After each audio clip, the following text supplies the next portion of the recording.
Welcome to this program of Chamber Music Treasures, presented by teachers of the North Carolina Chamber Music Institute. I'm Waltye Rasulala, President of the Board of Directors of NCCMI, and joining me on this program is Dr. Timothy Holley, Associate Professor of Music at North Carolina Central University and the coach of the legato strings for NCCMI this past year. In January of this year, 2020, Timothy curated a program of chamber music and vocal music by African American composers. Performers on the program were teachers on the staff of North Carolina Chamber Music Institute. The program was presented in celebration of the life of Dr. Martin Luther King, Jr. Timothy, you brought to this assignment your knowledge and expertise of African American music. What was the goal you had in mind in designing the program? And who did you want to tap to form your chamber group? Well, I approached violinist Alice Jew and Greg Logan, violist Jake Hermson, yourself, and pianist Olga Kleenkina to collaborate with me on this program. And of course, the aim of the program originally was to honor the life and legacy of Dr. Martin Luther King, Jr. in a chamber music concert format. Tim, let's talk about the first composer on this program that you chose, and that's Chevalier de Saint-Georges. Chevalier de Saint-Georges lived from 1739 to 1799. He was a contemporary of both Franz Joseph Haydn and Wolfgang Amadeus Mozart.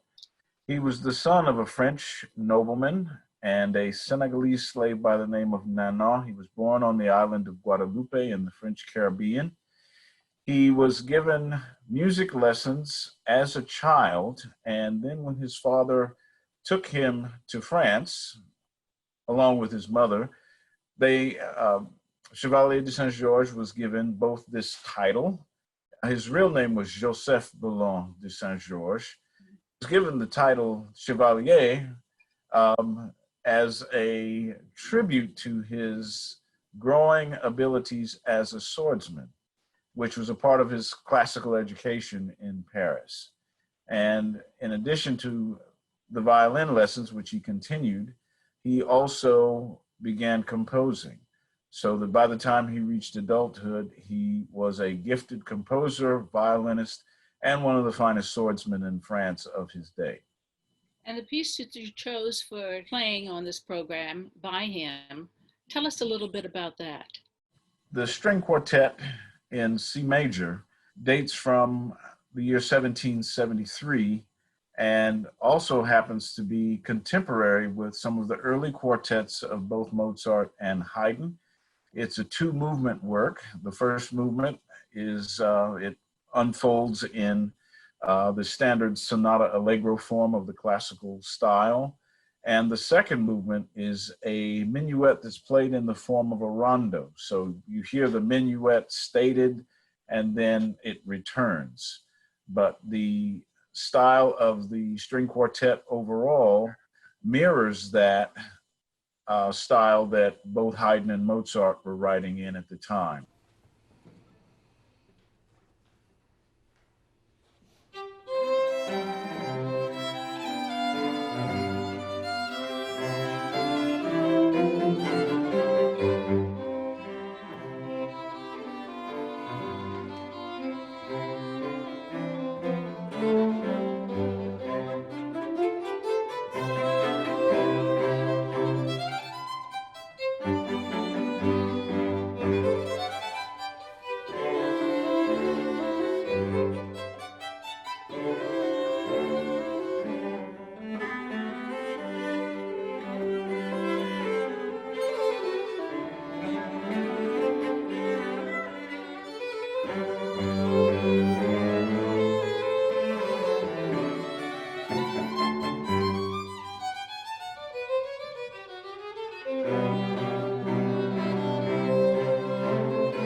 composer that you chose to honor in this program is Adolphus Hailstork, who is now living in the Tidewater area of Virginia and was born in 1941. Tell us a little bit more about him and also about the particular work that you chose to play on this program. Adolphus Hailstork is a native of Rochester, New York. I first came in contact with Dr. Hailstork by way of his music as a high school student. He happened to do his PhD work in music education at Michigan State University, and I spent my teenage years in the Lansing area. But it would not be until 1985 that I had the chance to meet Dr. Hailstork and play one of his works, a trio for violin, cello, and piano that was actually written the same year. I met him at the Black American Music Symposium at the University of Michigan in August of 1985, and since then we have remained great friends and colleagues, and I have had the chance to perform and even premiere several works of his written for the cello. The work that we're going to hear is a setting of three spirituals for a string trio. The first is his setting of We Shall Overcome, which unfolds in the manner of a choral prelude. The choral prelude tradition is largely an organ tradition that Johann Sebastian Bach developed to greatest artistic distinction. The second movement is a setting of the folk song Kumbaya. And the third spiritual that closes the set is titled Great Day. And it's the spiritual great day, God's going to build up Zion's wall. And for three string players, he really gives us quite a bit of rhythm and opportunities to pass the melody around. And it's all three settings are a lot of fun to play. And he made these arrangements in 2005, so they're still fairly new works. And the best thing to do is to enjoy these three settings of Adolphus Hailstork.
when I began programming this concert, the name Florence Price was already quite well known to me. Um, in fact, two of her violin concertos had been recently rediscovered in a house in Kankakee, Illinois. It was a house that was almost torn down, but the people who bought the house had discovered these music manuscripts in the house that had been left behind. And it turned out that the house that they were buying and looking to renovate had been the summer house for Florence Price later in her life. And the manuscripts that they were very close to destroying happened to be the scores to two violin concertos that she had written. And so the story of these manuscripts that have been recently rediscovered led to a current resurgence in popularity for Florence Price as an African-American composer, and even more distinctly as an African-American female composer. In fact, a book has just been released titled Heart of a Woman by the late Dr. Raylinda Brown, who did her doctoral dissertation. And since she's since passed on, this is really her posthumous gift to the musical world, her biography of Florence Price. And of course, Florence Price wrote many art songs, and we will hear two of those art songs on this evening's program. I was very excited to learn of Florence Price, and I can thank you for introducing her to me. And I chose two of the beautiful art songs. Night, that was, she used the poetry of Louise C. Wallace. But the second one I chose was called Feet of Jesus, and she used the poetry of Langston Hughes. And Feet of Jesus was a second set of poems in the book Langston Hughes put together called Selected Poems of Langston Hughes. He published it late in his career. The Feet of Jesus poems were a cluster of a dozen short poems representing various voices and expressions of the African-American church. So let's take a listen at these two.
Why don't we talk a little bit more about Florence Price, since we'll not only hear another chamber work of hers, but also, more importantly, her connection with the composer Margaret Bonds and the poet Langston Hughes.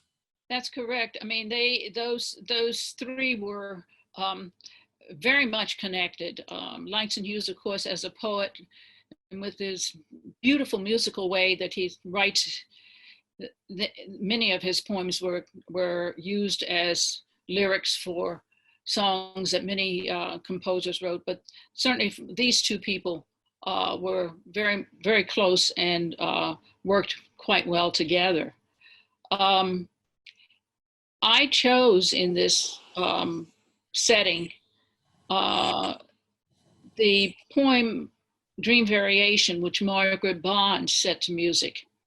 It was one of three that she set to music, and this particular one, he focuses on the major theme as a poet that he often focused on, and that was dreams, especially dreams of African Americans.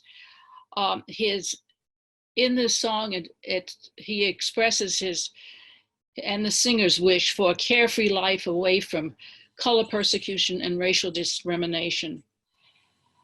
The poem itself is quite notable for its musical changes, so it fit very well for what Margaret eventually wrote. And therefore many composers, as I mentioned before, used his poems and collaborated with him in the music they composed. I knew Margaret in Los Angeles when I worked in Los Angeles and performed at Inner City Theater, a performance of Kurt Weill's Street Singers, which Langston Hughes wrote the lyrics for. And Margaret was, at that time, the musical director for that performance. So I have a nice personal connection with Margaret as a performer and as one that I worked with. So why don't we take a listen to this Dream Variation.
A few more important things about Florence Price and the connection between Florence Price, Margaret Bonds, and Langston Hughes. First, about Florence Price.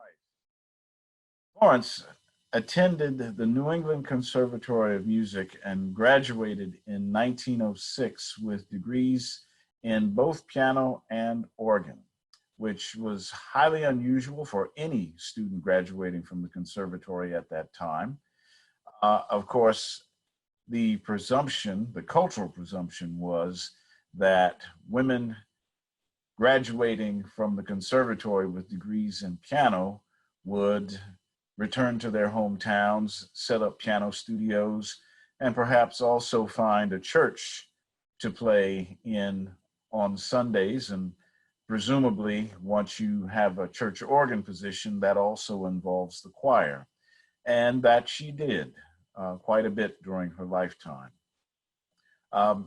She returned to her hometown of Little Rock, but she was born during a time of American history just after the collapse of Reconstruction following the Civil War. And her parents were regarded as the leaders of the African American community in Little Rock. W.E.B. Du Bois nicknamed that community the Talented 10th. She also had mixed ancestry or mixed blood in her ancestry. Her father's ancestry was Negro, Indian, and English, and her mother's ancestry was French, Indian, and Spanish, so that she was very fair complected, and it is known that her complexion often presented convenient opportunities for her to pass as being other than Negro. And the degree of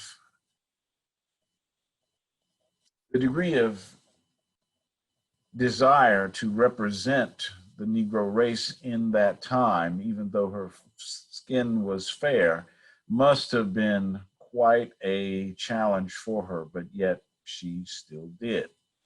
In 1927, she joined what is now known as the Great Migration, in which hundreds of thousands of African Americans left the South and migrated to cities in the North and in the West. Florence migrated to Chicago from Little Rock, Arkansas, and not long after she arrived there, she would meet a lady named Estella Bonds, the mother of Margaret Bonds. And Margaret and Estella were a part of a thriving African-American community in Chicago that really was an extension of Florence's experience in Little Rock. So needless to say, they got along very well. Timothy, what were the songs that you chose for the chamber group to perform of Florence's music? The 5 folk songs in Counterpoint are a set of folk songs that are some hymns, some spirituals, and other, I guess we would call them play songs or songs of light entertainment. that she set not only for string quartet, but the way she set them in the manner of counterpoint exercises. And each of the five movements of that set are highly contrapuntal.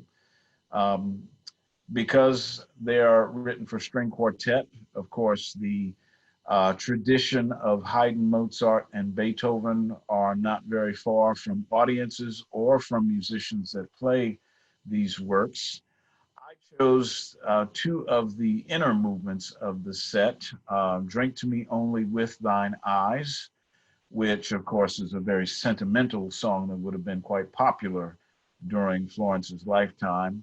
And then the song that is best known as Clementine, but in church hymnals, it is also known as Come to Jesus.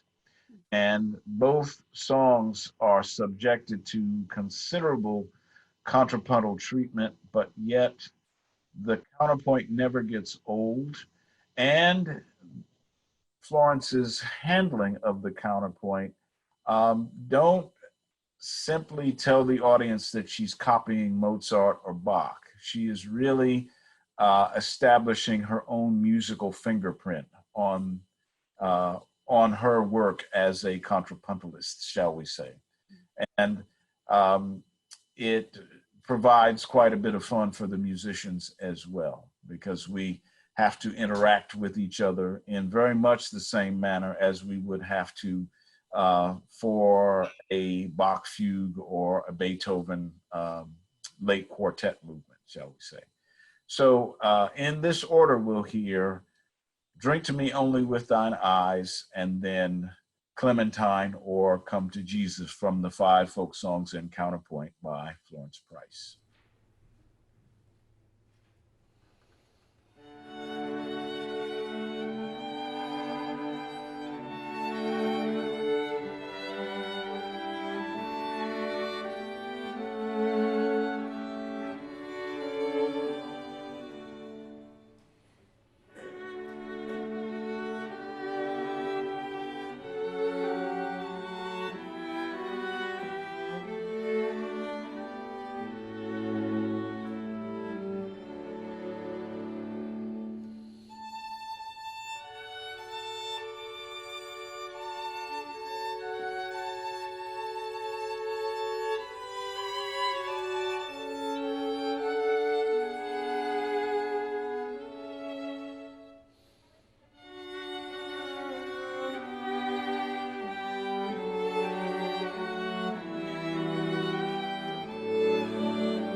Tim, another of the wonderful composers that you're introducing us to in this program is Samuel Coleridge Taylor.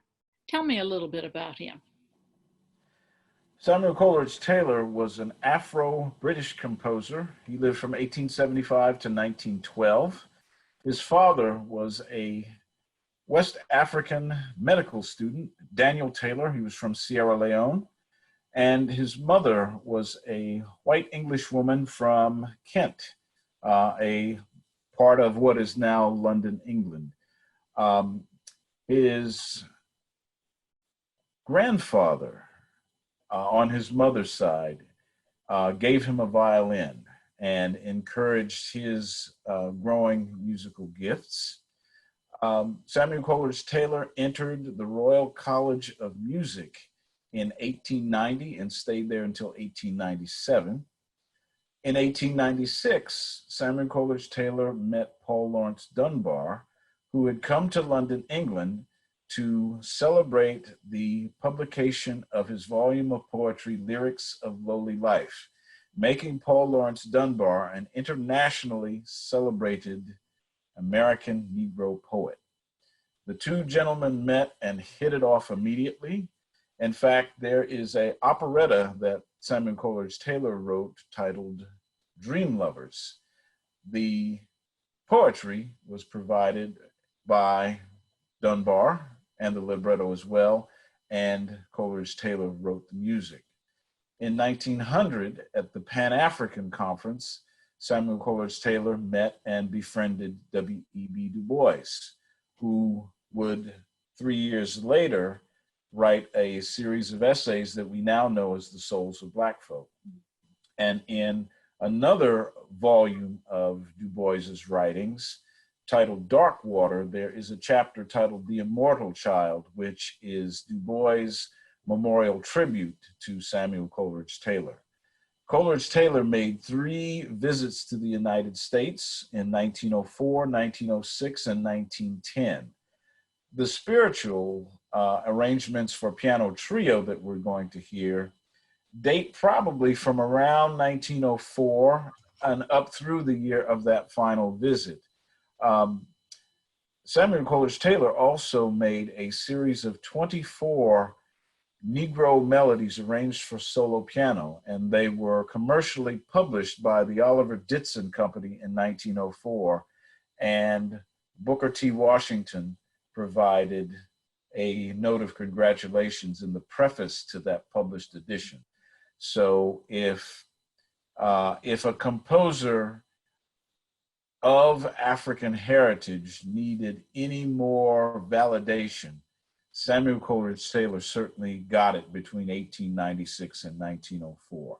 And he was celebrated by African American communities around the United States as being the best known musician of the race. And at that time, the race always implied the Negro race, or as we say nowadays, African Americans. So we will hear 2 settings of a song called My Lord Delivered Daniel and Didn't My Lord Deliver Daniel. There are actually 2 songs that have Daniel in common. And then the middle movement is that well-known song, Sometimes I Feel Like a Motherless Child. All done by Samuel Coleridge Taylor. Greg Logan is the violinist. Olga Kleankina is the pianist. And of course, I'm playing cello. in this performance.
Tim, we're coming to the close of our program, and we closed out this program with singing Lift Every Voice and Sing, what is known as the National Negro Anthem. And I've always wondered, why did we dub it as an anthem, and why did we decide to close the program with it? Well, we decided to close the program with it to involve the audience in the experience beyond just watching and listening to the performances.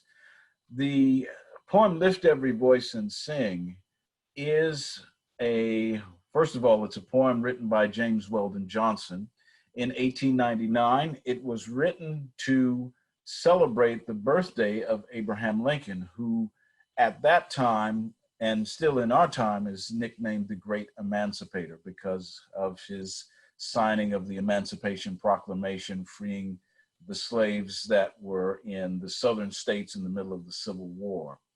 So the anthem is an exultant statement of affirmation, of praise, of the best wish, not only for an individual, but for an entire group of people who prior to 1863 had not had that sense of agency. There are 3 verses to this poem that all tell a different story, but the story that they tell over the course of the 3 verses takes you through a very interesting odyssey. And quite frankly, for our time in the year 2020, we're still very much in the 2nd and the 3rd verse, which speak of struggle, heartache, and perseverance. And of course, the 3rd verse is one of the finest poetic prayers in the entire canon of American literature, even beyond African American literature. John Rosamond Johnson, James Weldon Johnson's brother, set this poem to music, and it became known as the Negro National Anthem in 1919, probably at the first meeting of the National Association of Negro Musicians, who had their first conference in Chicago in July of 1919. And I found out just recently that inaugural conference happened 1 week before that tragic Chicago race riot in that same month, same city.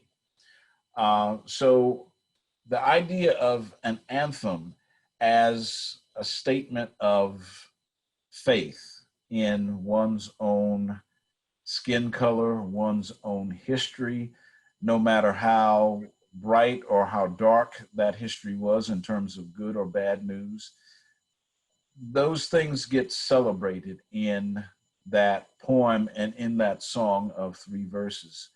And for the performance, the audience was invited to stand, because whether we're listening to Handel's Messiah, the Alleluia Chorus, or Lift Every Voice and Sing, the audience is invited to stand in a way to both honor the tradition and certainly to pay honorable tribute to the experience that is outlined in the poem and in the song as well. It's often been said that Lift Every Voice and Sing is a prayer of faithfulness and freedom, with the imagery invoking the biblical exodus from slavery to freedom of the promised land. Today, we know that it's featured in at least 39 Christian hymnals and is sung in churches all across America. And it is certainly a song that brings people to their feet and together. We thank you for being here with us on this program. We thank those who were with us in January, and we hope that you have a beautiful day.